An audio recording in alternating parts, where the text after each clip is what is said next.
My fellow Idahoans, in the 245-year history of this great country of ours, Americans have been through triumphs and trials.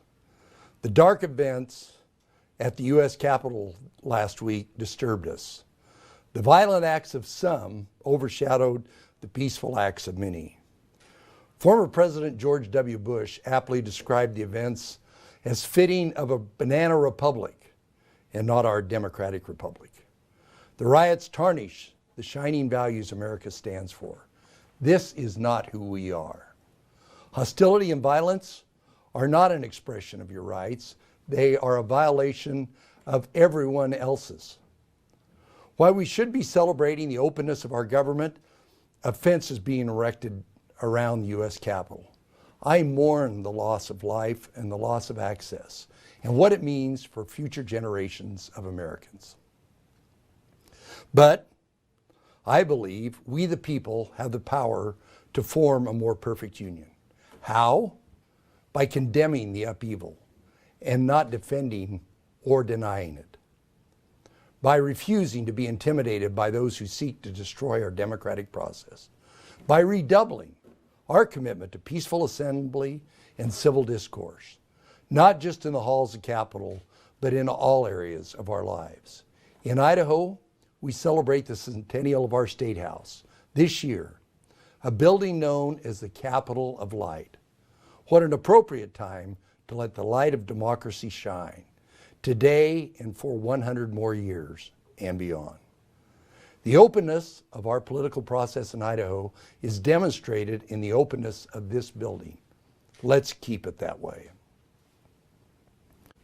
Let me return to my top priority, Idaho's children. We need to continue to invest in an educational system that gives the next generations of Idaho a solid foundation for lifelong learning and meaningful employment. Here at home, in Idaho, the pandemic highlighted schools as the heart of our communities and the bedrock of a strong economy.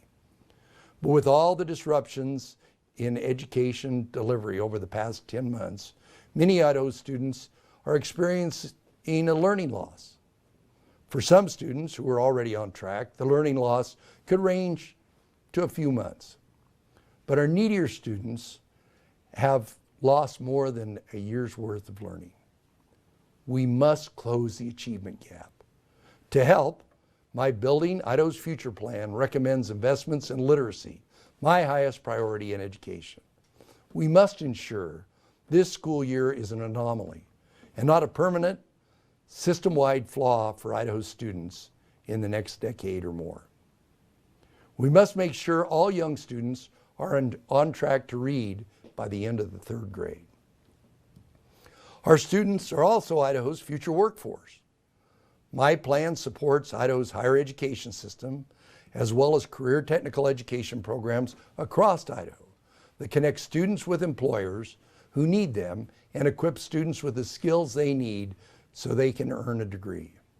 Our kids need to know all career paths available to them. In order for our kids to have a future in Idaho, they also need equal access to education. We must continue to make investments in internet connectivity. Last year, a family in Kootenai County was struggling with distance learning. The family didn't have access to broadband, so the 2 children had to use their mom's cell phone and data plan to complete their schoolwork. In Aramo, students struggling during the pandemic with equal access because they didn't have internet speeds necessary for video conferencing. Now, thanks to our investments, these students have better learning opportunities. There are many more stories like these. Simply put, broadband access is central to commerce, economic growth, and education. We've made major progress from Aberdeen to Winchester, and my plan continues that momentum.